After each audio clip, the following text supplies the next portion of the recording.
Assalamualaikum warahmatullahi wabarakatuh. Ketemu lagi di channel YouTube aku, Kaya Nebur, dan kali ini di video pembelajaran keempat literasi digital dengan subtema yang terakhir, yaitu keamanan digital atau digital safety. Kira-kira teman-teman sudah seberapa aware sih dengan pentingnya keamanan digital di platform digital? Apakah teman-teman mempertimbangkan segala sesuatunya ketika membagikan identitas pribadi, atau teman-teman malah santai atau tidak terlalu ambil pusing ketika membagikan informasi-informasi yang sifatnya sebenarnya itu rahasia, atau seperti apa?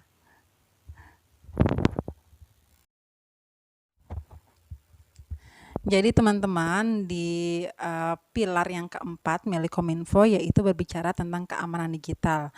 Nah, keamanan digital itu membahas tentang kompetensi, skill user atau pengguna internet ketika mereka berinteraksi di platform digital. Apakah mereka aware dengan keamanan digital dari informasi-informasi pribadi yang mereka miliki. Karena teman-teman, keamanan digital ini juga menjadi isu besar ya di negara kita. Banyak orang yang masih belum aware atau sadar dengan baik bahwa ada informasi-informasi yang tidak boleh dibagikan di media sosial.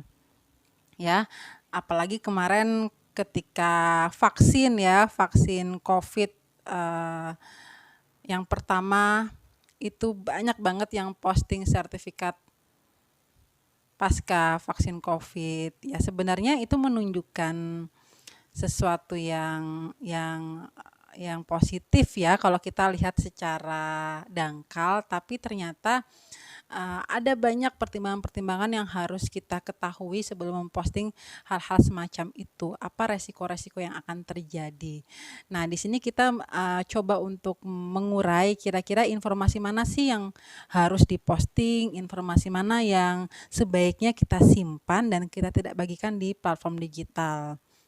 Nah, kemudian nanti kita akan juga berbicara sebenarnya ada nggak sih tips dan trik untuk bisa memberikan benteng pertahanan terhadap informasi-informasi kita di platform digital.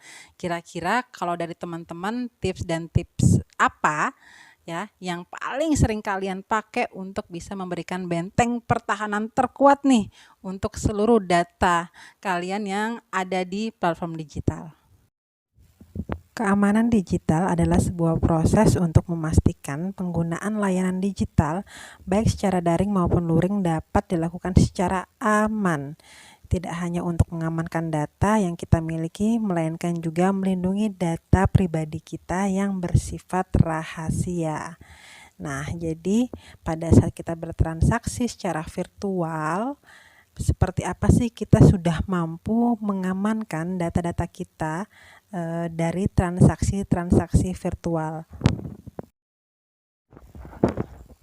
Data pribadi adalah setiap data tentang kehidupan seseorang, baik yang teridentifikasi atau dapat diidentifikasi secara tersendiri, atau dikombinasi dengan informasi lainnya, baik secara langsung maupun tidak langsung melalui sistem elektronik dan atau non elektronik. Nah, di sini data pribadi itu juga mendapatkan perlindungan hukum loh teman-teman. Yang termasuk data pribadi itu bisa seperti nomor KK, kartu keluarga, nomor induk kependudukan, tanggal, bulan dan tahun lahir, nik ayah, nik ibu kandung, atau apapun yang masih terkait dengan identitas diri kita yang biasanya kita gunakan untuk kepentingan-kepentingan administrasi secara umum.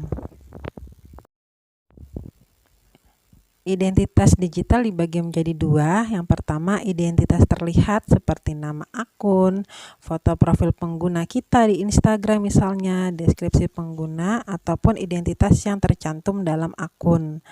Kemudian, identitas yang tidak terlihat itu seperti PIN, password, sandi, kode OTP, dan lain-lain. Apa yang bisa kita lakukan untuk melindungi data kita? Yang pertama, teman-teman bisa pakai kata sandi di gadget Anda, di HP, laptop, atau semua PC yang teman-teman punya. Yang kedua, bisa gunakan fitur fingerprint Yang ketiga, gunakan fitur face authentication, dan yang keempat ada bisa digunakan Find My Device. Coba tulis di kolom komentar ya, fitur-fitur ini seperti apa sih cara kerjanya. Dan yang kelima, bisa teman-teman untuk backup data secara berkala. Jadi bisa di backup di Google Drive ataupun di tempat-tempat yang aman seperti harddisk dan lain sebagainya. Teman-teman juga bisa loh pakai two-factor authentication yang juga sangat-sangat bisa memberikan perlindungan double nih bagi akun-akun kalian. Dan yang terakhir, teman-teman juga bisa pakai OTP atau one time password. Nah, di sini teman-teman boleh menambahkan kalau versi dari teman-teman sekalian kira-kira lebih senang atau lebih sering pakai fitur-fitur apa sih untuk bisa membentengi akun-akun Instagram, Facebook, atau media sosial kalian. Silahkan tulis di kolom komentar ya. Ada tips sederhana untuk melindungi data pribadi. Yang pertama, teman-teman bisa gunakan password atau sandi yang kuat dan berbeda di setiap platform. Jadi sandi yang kuat itu bisa dikombinasikan dengan huruf, angka, dan beberapa tanda-tanda yang ada di keyboard kalian itu, misalnya tanda kurung, petik, dan lain sebagainya. Semakin ribet passwordnya, maka semakin kuat tanda atau perlindungan untuk melindungi data pribadi kalian. Yang kedua, hindari membagikan data di platform digital, tempat tanggal lahir, nama ibu kandung, dan lain-lain. Kita harus tahu dulu asal muasal kenapa kita harus memberikan data itu di media sosial atau di platform digital. Kalau ada situs yang kira-kira mencurigakan dan tidak resmi meminta identitas tanggal lahir, nama ibu kandung, kita harus aware ya untuk memutuskan tidak melakukan atau memberikan data-data pribadi kita. Yang terakhir, hindari memasukkan data pribadi saat berinteraksi di platform digital dengan menggunakan WiFi gratis di tempat publik.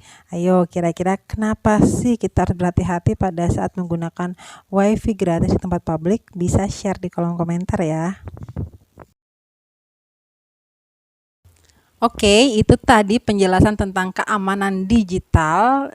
Jadi penjelasan keamanan digital tadi saya rasa masih singkat ya, masih singkat, tapi saya rasa itu sudah bisa menjadi entry point dari penjelasan tentang digital safety. Nah, teman-teman, sebaiknya memang dengan keamanan digital ini kita harus mampu memiliki strategi-strategi khusus untuk bisa melindungi informasi pribadi kita, dan kita juga mulai membiasakan membentuk habit atau kebiasaan ya, ketika kita nerima link yang ada di smartphone kita jangan asal klik. Ya, itu kita juga banyak yang masih belum tahu. Kemudian hati-hati bertransaksi ketika menggunakan WiFi publik. Itu juga tips ya.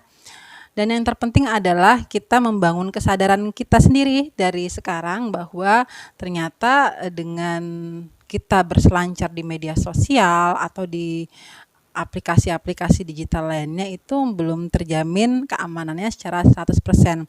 Kita harus lebih jeli dalam membaca syarat dan ketentuan ketika ada informasi-informasi yang administrasi, misalnya dari bank ya. Jangan langsung checklist oke aja, kita coba baca dulu. Nah, habit-habit itulah yang harus kita tumbuhkan ya di era perkembangan teknologi sekarang agar kita semakin aware dengan yang namanya keamanan digital. Oke teman-teman, sekian dulu materi tentang digital safety atau keamanan digital. Semoga dapat memberikan insight atau pencerahan buat teman-teman sekalian. Setidaknya ada informasi baru yang bisa kita pakai terkait dengan keamanan digital. Sampai ketemu di video selanjutnya. Salam literasi.